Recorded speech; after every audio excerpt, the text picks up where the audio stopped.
మెగానే TV AP పక్కా local. CM Chandrababu Naidu అధ్యక్షతన జరిగిన CRDA 65వ authority సమావేశం ముగిసింది.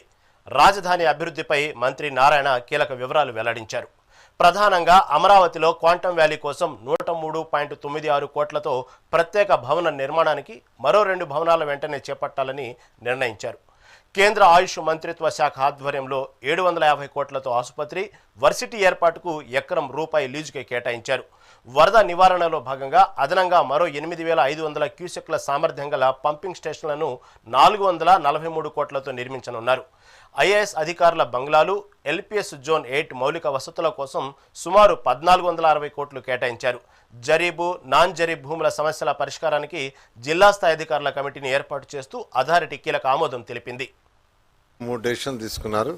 ఒకటి, మినిస్ట్రీ ఆఫ్ ఆయుష్ వాళ్ళు ఒక ఆయుష్ సంబంధించిన ఒక యూనివర్సిటీని యాక్చువల్గా ఎస్టాబ్లిష్ చేస్తారు. హాస్పిటల్ అది దానికి 23.127 ఎకరాలు శాఖమూరు విలేజ్లో ఇవ్వటం జరిగింది.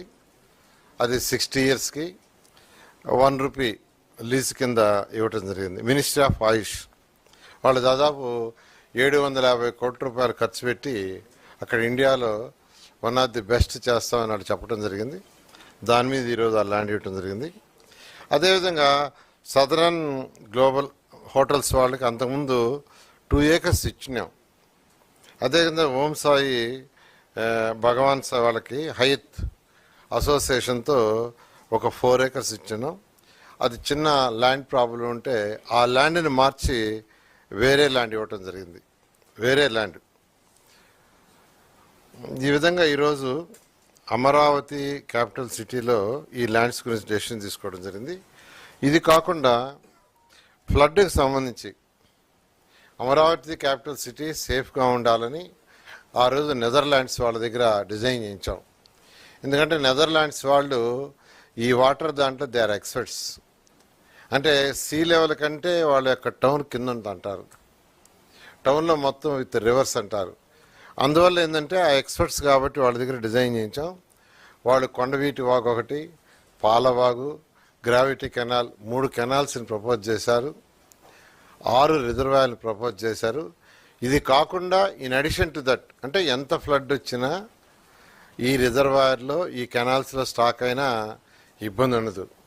అయినా సేఫ్ సైడ్ ఉండాలని మరొక 22,500 క్యూసెక్స్ వాటర్ని బయటికి పంపించేటట్టుగా పంపింగ్ ద్వారా కానీ లేదా కెనాల్ ద్వారా కానీ, ఏదైతే ఈరోజు మనకు గుంటూరు ఛానల్ ఉందో ఆ ఛానల్ గుండా 4,000 క్యూసెక్లు వెళ్ళిపోయేటట్టుగా ఉండవల్లి ఆల్రెడీ 4,000 క్యూసెక్కులతో ఒక ఏర్పాటు చేయడం జరిగింది ఆల్రెడీ.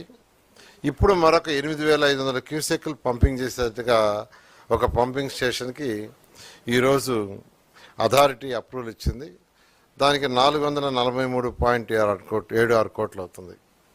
ఈ విధంగా అమరావతి క్యాపిటల్ సిటీలో ఎంత రెయిన్ వచ్చినా ఎటువంటి ప్రాబ్లం ఉండకూడదనే ఉద్దేశంతో ఆ రోజు నెదర్లాండ్స్ వాళ్ళు ఇచ్చిన డిజైన్కి ఈరోజు మరొక 8,500 క్యూసెక్లకి ఈరోజు అథారిటీ అప్రూవల్ ఇచ్చింది.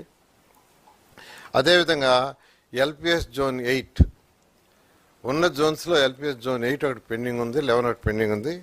దీన్ని 1,358 కోట్లతో ఆ ఎల్పిఎస్ జోన్ చేసేటట్టుగా, అది కూడా కృష్ణాయపాలెం, వెంకటాయపాలెం, ఉండవల్లి, పెనుబాక ఈ 4 విలేజ్ల్లో ఎక్కువ భాగం కవర్ అవుతుంది ఎల్పిఎస్ జోను.